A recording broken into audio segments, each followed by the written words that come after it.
Aha! So good evening, good afternoon. Like I say, this is going out in the afternoon. Um, but just two brief things before we get into sort of today's video. Obviously, as you know, this arrived yesterday. I'm already into it. And to be honest, what I'm going to do is I'm going to do a book club style. I'm going to go through it chapter by chapter. I'm reading and sort of jotting down my thoughts as I go through this. And like I say, I haven't done something like that since university, and I forget how long it takes you to actually go through a book while you're doing that as well.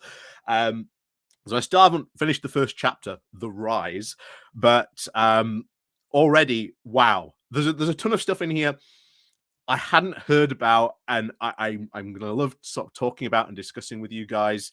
Um, like I say, look out for book club episode 1 of Johnson at number 10 coming soon. But like I say, we will go through this chapter by chapter with sort of my thoughts, and I'm sort of already noting them and jotting them down and sort of going through. But yeah, that's one thing. So the next thing obviously relates more to this. Currently, it is just coming up to 10 o'clock, and to be honest, the Tories have not had a good night, and certainly not a lot of Tories going to be waking up to the good news, because we've so far, according to BBC News, we've currently got about 62 out of the 230 councils so far have reported. So 62 councils so far reported. And the Conservatives are already down 228. And if you've been on Twitter this morning, they're already coping massively. Massively coping over this loss. I mean, you're already barely into 3 digits. 62. There's still a lot of councils left to report, and you're already down 228. This is already not a good sign for the Conservatives. Ultimately, I think this is going to get worse throughout the day. If you watched our Good Morning Walk yesterday, you know I'm probably predicting, certainly for the Tories, their losses to be between about 450 to 500. So far, that seems to be on course, and even then, that would be a bad night. 200 would already be a bad night so for the Tories, but they're entering into 250 territory, and I think very very quickly we'll see how that goes. But I don't think these numbers are going to go in the direction for the Tories. Now already there has been talk of what a bad night this is, how they're sort of up against it, and at least acknowledging that there's a real problem in the Conservative Party. And there is a real problem in the Conservative Party. And a lot of Tories thought that Brexit, or at least doing Brexit, would be able to get rid of this schism that had been forming in the Conservative Party. And what was that schism? Well, I've got a piece here from Conservative Home.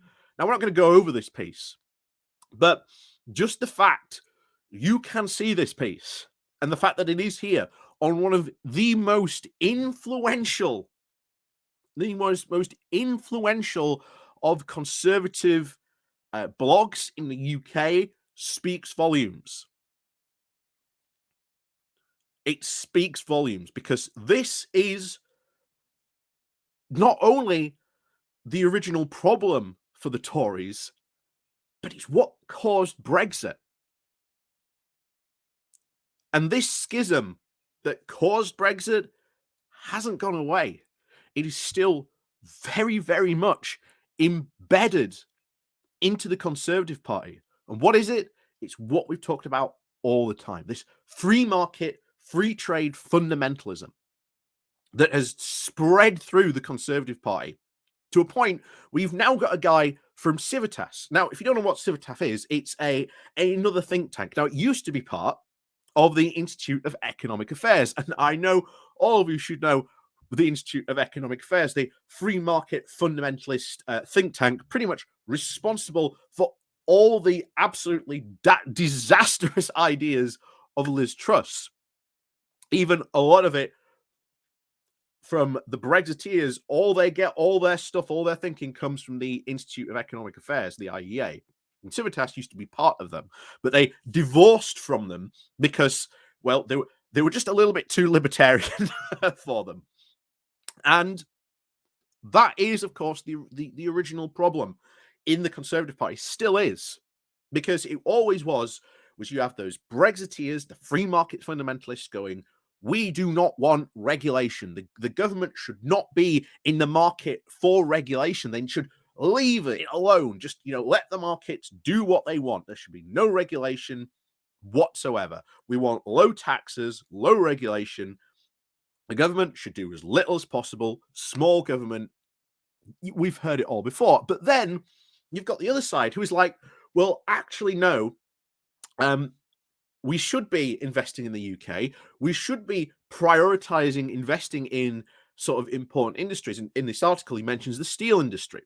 Now, I've said numerous times, if the Conservatives really wanted to save the steel industry, you do something called to try and decarbonize the steel industry. Now, this process would take something about roughly, I think, about 25 years to do fully, but it would be 15 years before you would actually get any sort of payback, I think, from what I remember. But this would mean thousands of pounds invested, well, not just thousands, but billions invested into the steel industry. And this would future-proof the steel industry. It would revitalize all these areas that rely on the steel industry up north in Wales, etc. All these areas that are left behind, all the ones that they talked about during Brexit and under the reign of Boris Johnson, which they've all sort of very conveniently forgotten about. Levelling up to the Tories is now just a distant memory. But this problem that caused this split in the Conservative Party, still there.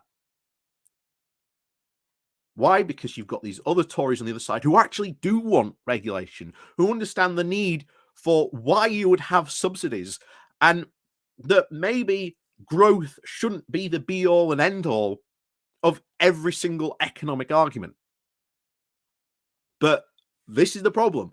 You've got these free market fundamentalists who are like, all go, all the time.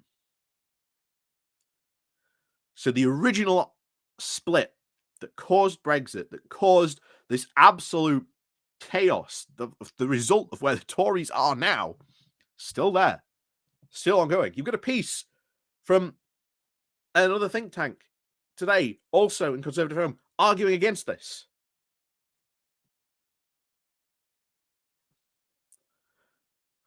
It just goes to show you how split and divided the Conservative Party is.